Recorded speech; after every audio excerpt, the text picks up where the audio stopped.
इस वक्त हमारे साथ हैं केंद्रीय मंत्री प्रहलाद पटेल, जो अब दिग्विजय सिंह के गढ़ राघोगढ़ में सेंध लगाने के लिए राजगढ़ में जा रहे हैं और हम एक दिन उन्हीं के साथ रहेंगे।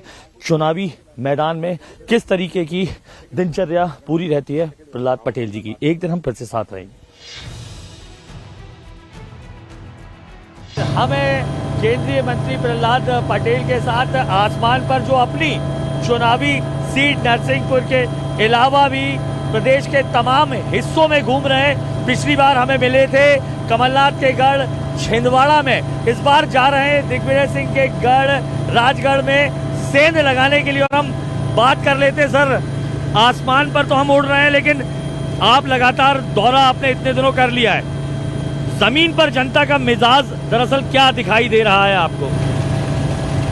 जनता पूरी तरह से भारतीय जनता पार्टी को आशीर्वाद देने के लिए तत्पर है। तो तमाम दिग्गजों को आप जैसे सत्रपों को जमीन पर क्यों उतारना पड़ गया सर? मुझे लगता है कि मध्य प्रदेश भारतीय जनता पार्टी का संकल्प है। मध्य प्रदेश को प्रथम सीढ़ी पर ले जाना, हम सबको मिलकर काम करना पड़ेगा। जिन्हें आप दिग्गज कह रहे हो वो पिछले 30 साल से ज्यादा समय से साथ में काम करने वाले लोग हैं। पार्टी भूमिका तय करती है, हमको दिक्कत नहीं है, कार्यकर्ता पहले है। आप कह रहे हैं विकास किया है, सड़क बिजली पानी से लेकर तमाम मुद्दों पर, तो सर वे सनातन क्यों आ गया इस चुनाव में? राम मंदिर के होर्डिंग्स लगवा रहे हैं आप मोदी जी की तस्वीरों के सामने, मतलब विकास के मुद्दे इधर हो गए, धर्म फिर एक बार आगे। कांग्रेस की भयानक भूलें जो विरासत के लिए उसने की है, वो आज उसको डरा रही है। वो इसलिए वो आयोग में जाकर सब शिकायत करते हैं कि साहब राम मंदिर का चित्र मत लगाइए।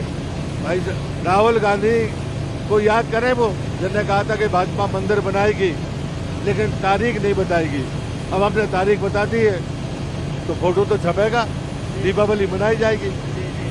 पर इसी में तो है, वो लोग कहते हैं कि कमलनाथ कहते हैं वो भी बहुत बड़े हनुमान भक्त हैं, छिंदवाड़ा में इतना बड़ा मंदिर बनाया। आप हंस जरूर रहे हैं लेकिन देखिए उनके मंच पर बाबा बागेश्वर भी हैं, प्रदीप मिश्रा भी हैं, तमाम लोग हैं और अब तो जय श्री राम के नारे भी लगते हैं उनके कार्यालयों में। कमलनाथ जब कैबिनेट मंत्री थे, नरसिम्हा राव देश के प्रधानमंत्री थे, जब शपथ पत्र दिया गया था कि राम के असत्य को स्वीकार नहीं करते। राम सेतु मानव निर्मित नहीं है, शपथ पत्र सुप्रीम कोर्ट में कांग्रेस ने दिया है, कांग्रेस की सरकार ने। तब कमलनाथ हिंदू नहीं थे, तब उन्हें हिंदुओं की याद नहीं आई। आज वो हारने के लिए है, छिंदवाड़ा बचा नहीं पा रहे हैं, इसलिए हनुमान जी याद आ रहे हैं। हनुमान जी राम भक्तों के साथ हैं, इन पाखंडियों के साथ नहीं है। पर वो मल्लिकार्जुन खड़गे तो कह रहे हैं उनके नाम में भी एक तरफ सनातन को गालियां देंगे और बाद में पुरखों के द्वारा रखा गया नाम मल्लिकार्जुन बताएंगे। काश उन्हें पहले जब वो सनातन के खिलाफ बोल रहे थे तब नाम का स्मरण होता तो ये परिस्थिति नहीं बनती। सर मल्लिकार्जुन खड़गे लगातार कह रहे हैं आरएसएस और बीजेपी की लैबोरेटरी रहा है मध्य प्रदेश, यहीं से देश तोड़ने और तमाम चीजों के प्रयोग होते रहे हैं। कैसे देख रहे हैं लैबोरेटरी? पहली बात तो था मध्य प्रदेश शांत राज्य है, यहाँ पर भाषाई, नस्ली और जातिगत भेद नहीं होता। एक खड़गे जी को समझ लेना चाहिए और इसलिए ये मध्य प्रदेश का अपमान कर रहे हैं वो, और ऐसा अपमान मध्य प्रदेश स्वीकार नहीं करेगा। और मैं आपके माध्यम से जनता से कहता हूँ कि खड़गे जी मध्य प्रदेश को चुनौती दे रहे हैं, ये कहकर मध्य प्रदेश शांति का टापू है, यहाँ कोई भेद किसी के साथ नहीं होता। वो महाभारत भी ले आए हैं, अगर शिव जी का नाम लाए तो महाभारत भी वो लेके आ गए। एक तरीके से कह रहे हैं कि 5 पांडवों से लड़ रही है कांग्रेस। चलिए हम तो खुश हैं कि हम तो पांडवों के पक्ष में और वो शायद अपने आप कौरवों के पक्ष में चले जाएंगे तो परिणाम भी आ जाएगा। इसलिए उनकी जो नेता है प्रियंका गांधी, उसको यही नहीं पता कि राम का वनवास कितने साल का था, ऐसे ही खड़गे जी का है। अब जो नए नए सनातनी बन रहे हैं, फिर से ग्रंथ पढ़ रहे हैं, जय श्री राम बोलने की नकल कर रहे हैं, तो ऐसी गलतियां उनसे होंगी, ये मैं मानता। अब राहुल गांधी सर कह रहे हैं कि पीएम के पास 2 हाथ हैं, एक ईडी है, सीबीआई और दूसरा है ध्रुवीकरण की राजनीति। जहां होता है वहां ईडी भेज देते हैं, ध्रुवीकरण की राजनीति होती है। वो भ्रष्टाचार में जमानत पर है, और दूसरी बात, जब वो कहते हैं तो कांग्रेस हमेशा तुष्टीकरण में अंधी हुई है। हाँ। राहुल गांधी खुद, जिनकी जात का पता नहीं, जिनके धर्म का पता नहीं इस देश को, वो ऐसी जब बातें करते हैं तब लगता है कि नहीं, ये छठ में रूप है उनका। अच्छा, तो छठ में रूप है। ऐसे रूप की एक बात और कर लेते, उन्होंने कहा है मोदी जी 2 करोड़ रुपए के सूट पहनते, महंगे महंगे सूट। वो कितने की टी शर्ट पहनते हैं मुझे इसको बताएं।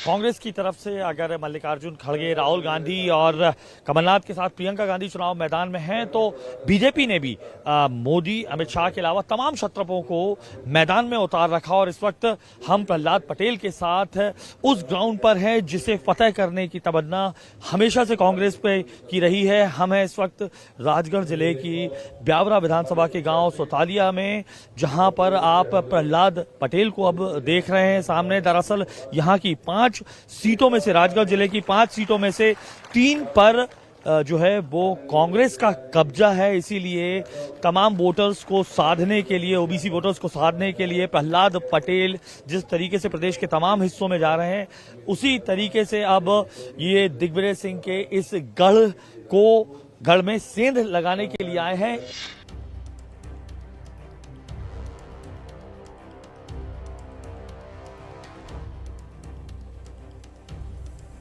पैसा मिल रहा है क्या?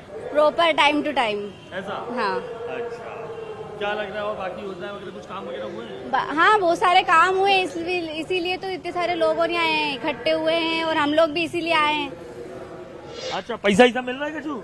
मिल रहा है 600 रुपया। 600 रुपये मिल रहा है? हाँ। वो लाडली बहना वगैरह का? वो भीतर है, मिल रहा है, वे मिल रही है। मिल रहा है लाडली बहना का? मिल रही है। कितने मिल रहे हैं? 1200, 1250। पक्का मिल रहा है? अब पक्के मिल रहा है, अब मैं कहीं पता हो मैं लाऊं लड़ा के नहीं, जे संतोष जावे। हाँ, माहौल बीजेपी का चल रहा क्यों था। ऐसा क्या किया बीजेपी? बीजेपी ने बहुत अच्छा काम किया यहाँ पे।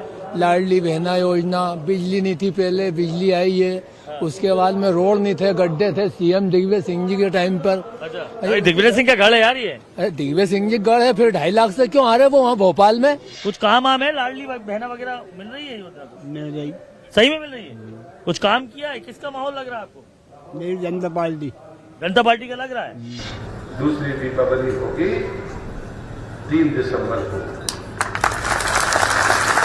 जब 5वीं बार भारतीय जनता पार्टी की सरकार बनेगी और यहाँ से प्रचंड बहुमत के साथ हमारे नारायण सिंह जी विधायक बनकर जाएंगे, तब हमारी दूसरी दीपावली होगी।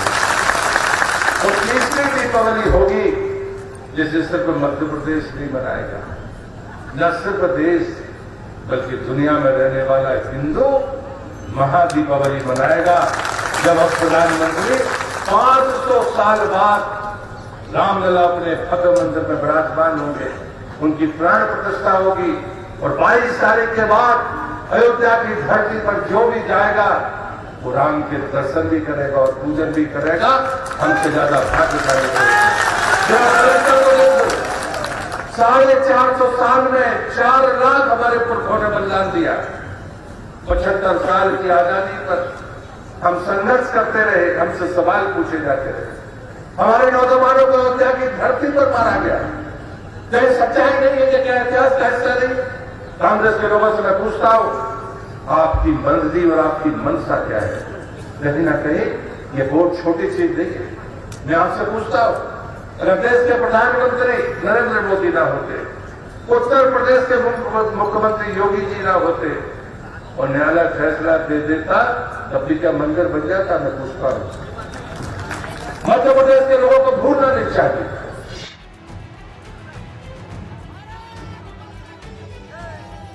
राजगढ़ दिग्विजय सिंह का गढ़ कहा जाता है।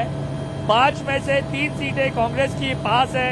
इसी राजगढ़ से लोकसभा सांसद भी रहे दिग्विजय सिंह। एक सभा प्रहलाद पटेल ब्यावरा में कर चुके हैं, दूसरी सभा खिलचीपुर, जहां से उनके भतीजे विधायक हैं। अब अगली सभा खिलचीपुर में होगी। और एक बार फिर बातों का सिलसिला उड़न खटोले में हम आसमान पर कर लेते। सर, आप राजगढ़ पहले मैंने देखा कि छिंदवाड़ा, आप छिंदवाड़ा गए। छिंदवाड़ा में कमलनाथ के गढ़ में आपने सेंध लगाने की कोशिश की। दिग्विजय सिंह के गढ़ की स्ट्रेटजी क्या है? मुझे ये बात साफ कहनी है, छिंदवाड़ा किसी का गढ़ नहीं है। जी। हम 2003 में जीत चुके जी। हैं। वहीं राजगढ़ भारतीय जनता पार्टी का गढ़ है। जनसंघ के समय से राजगढ़ में हम चुनाव जीतते रहे। सर 5 में से अभी 3 उनके पास हैं। वो 18 की चूक और इसलिए उसका सुधार होगा। और मैं आज आपसे कह रहा हूँ, ब्यावरा हो, खिलचीपुर हो या राजगढ़ हो, ये भारतीय जनता पार्टी चुनाव जीतेगी। ये बात आप तय मानकर चलिए। मैं 2003 याद दिलाऊंगा तो कांग्रेस का गढ़ नहीं रहेगा, वो भाजपा का गढ़ कहलाएगा। सर राजगढ़, ब्यावरा, खिलचीपुर, नरसिंहगढ़ किसानों का गढ़ कहा जाता है। किसान बहुतायत में किसानों के ऊपर आज प्रियंका जी ने बोला है खाद का संकट बहुत है, और जो खाद के यूरिया के जो बोरे थे, प्रधानमंत्री की फोटो है, अब वो बट नहीं पा रहा है। तो राजनीति जरूरी थी या खाद बटना? कांग्रेस को भी पता है और देश की जनता को भी पता है कि यूरिया की कालाबाजारी रोकने का काम अगर किसी ने किया तो देश के प्रधानमंत्री ने किया। इनके समय में ट्रेनें लुटती थी, अगर उस शॉर्टेज को खत्म किया तो वो मोदी जी ने खत्म किया, नीम कोटेड करके। नैनो यूरिया लाने वाले मोदी जी। तो मुझे लगता है फोटो उसमें पहले लगी होगी, अभी तो किसान के दिल में मोदी है। वो खाद जब भी देखता है तो वो मोदी का चेहरा ही देखता है। ये प्रियंका को नहीं पता। प्रियंका कभी उन्हें ये नहीं मालूम कि कांग्रेस के समय में खाद के लिए ट्रेनें लुटती थी, लाठीचार्ज होते थे। ये मध्य प्रदेश का किसान भी जानता है और देश का किसान भी जानता है। अब वो प्रदेश की जनता को कमलनाथ जी तो समझा ही रहे हैं कि किस तरीके से बीजेपी विकास को छोड़ हिंदुत्व पे है, लेकिन अब वो प्रशासनिक अधिकारियों को भी बोल रहे हैं कल के आज के बाद कल भी आता है। कैसे देखना है? दिग्विजय सिंह हो या कमलनाथ, दोनों ने हार स्वीकार कर ली है। एक अधिकारियों को डरा धमका रहे हैं, दूसरा खुद दिग्विजय सिंह भी ये बात कह रहे हैं। दोनों ने हार स्वीकार कर ली है। उन्हें मालूम है कि भाजपा की सरकार बनने वाली है। इन दोनों की रुचि अपने बेटों को कांग्रेस में स्थापित करना है, तीसरा कोई कारण मुझे नहीं लगता। छिंदवाड़ा इस बार कमलनाथ मुक्त होगा? निश्चित रूप से होगा, निश्चित रूप से। तो फिर मध्य प्रदेश से कहीं ऐसा नहीं, कमल मुक्त तो नहीं होगा? वो तो कह रहे हैं मध्य प्रदेश को कमल मुक्त करेंगे हम। कमल ही खिलेगा। 3 दिसंबर को दूसरी दीपावली मनाएंगे और 22 दिसंबर को देश और दुनिया का हिंदू महादीपावली मनाएगा।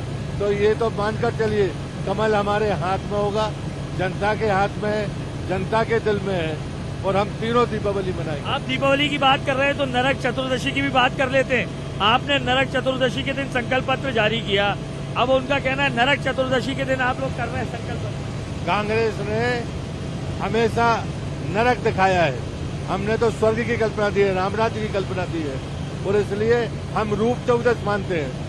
नरक चौदस मानने वाले वो हैं, हम तो रूप चौदस कहते हैं। सुंदर और सफल जीवन हो लोगों का, ये हमारी मान्यता है। सर उसमें संकल्प पत्र में तमाम घोषणाएं, लेकिन अगर कहे कांग्रेस कहती है रेवड़ी कल्चर, भले ही पीएम मोदी कहते हैं, लेकिन रेवड़ियां तो दोनों दल बांट रहे हैं, आप लोग भी रेवड़ियां बांटते हैं। अगर हमें गरीब कल्याण का संकल्प पूरा करना है तो किसान के पसीने और परिश्रम की उसकी कमाई का वाजिब मूल्य देना होगा। हमने किसान सम्मान निधि दी है, हमने खेत में पानी दिया है, हमने खाद की क्राइसिस को खत्म किया है, सिंचाई की क्षमता बढ़ाई है और इसलिए खाद्यान्न का उत्पादन बढ़ा है। तो हमने कीमत भी दी है।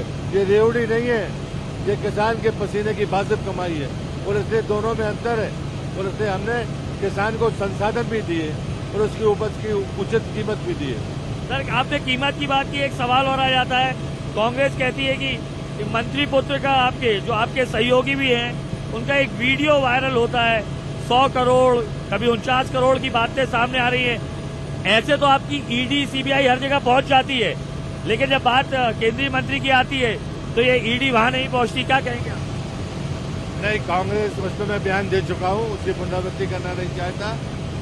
नरेंद्र सिंह एक गंभीर नेता है, खुद कांग्रेस उस वीडियो की पुष्टि नहीं की और उसके बाद आरोप लगाना ये दुर्भाग्यपूर्ण है। चलिए सर, अब बातों का सफर खत्म करते हैं, लेकिन एक चीज आती है बात फिर से, कितनी सीटें हैं?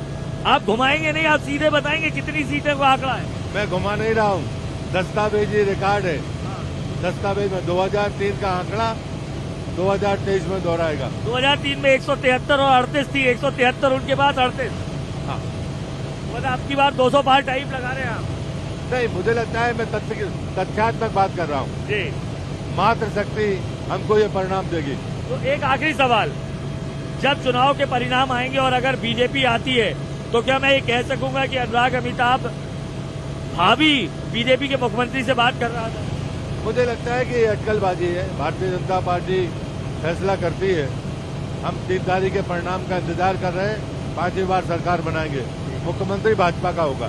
तो ये हमारे साथ है प्रहलाद पटेल, जिनके साथ अब एक दिन के चुनावी सफर में जनता के मिजाज को जानने निकले हैं। इस वक्त उड़न खटोले पर आसमान पर सवार है, लेकिन दरअसल जनता जमीन पर क्या सोचती है, बीजेपी के लिए बीजेपी के स्टार प्रचारकों प्रहलाद पटेल जैसे नेताओं की बातों पर कितना भरोसा करती है, ये 3 तारीख को जब चुनावी परिणाम सामने आएंगे तब पता लगेगा।